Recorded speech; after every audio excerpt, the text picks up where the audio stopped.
Всем доброго дня, дорогие подписчики и гости канала. Сегодня я хочу сделать обзор на свою покупку. Это сироп от кашля. Он предназначен тем, кто курит, кто не курит.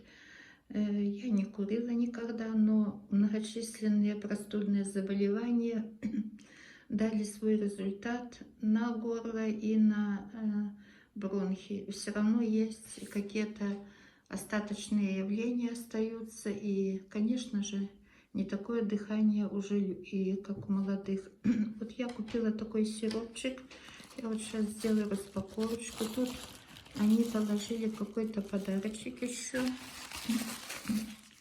Это кремчик.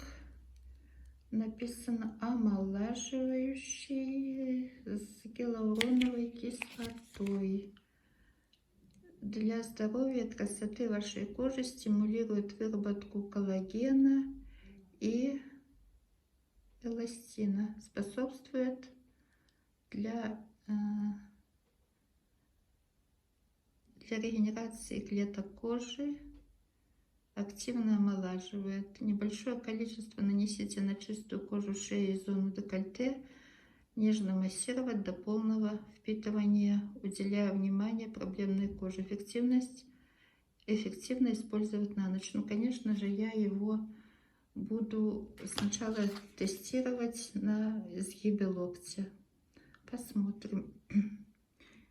Так, и вот этот сироп. Кавказский целитель, эликсир против курения.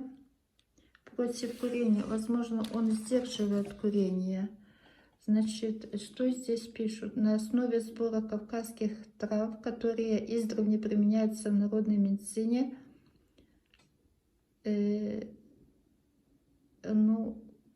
он тут как бы больше для легких, но тем не менее успокаивает кашель, снимает интоксикацию, обновляет слизистые ткани легких, бронхов, улучшает память, увеличивает работоспособность, укрепляет иммунную систему, восполнять витаминно-минеральный комплекс. Применяют при никотиновой зависимости и для восстановления и детоксикации легких.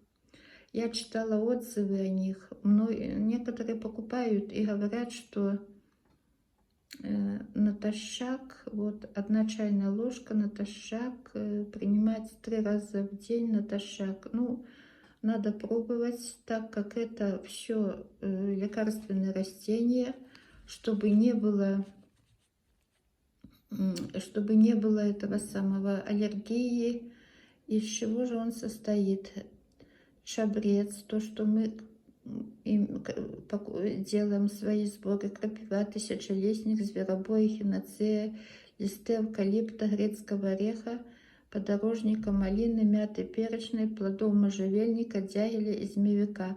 Вроде бы такие лекарства, которые мы добавляем сами себе в чай, пьем. Но здесь оно как бы в составе. Я думаю, что здесь должна быть хорошо рассчитанная пропорция. Также, потому что многие аптеки, они уже знают, как делать эти сборы и как пользоваться ими, чтобы оно было безвредно для организма. Ну, потом я вам расскажу результат этого. Помогло ли это мне, не помогло, насколько оно эффективно, насколько оно облегчает дыхание.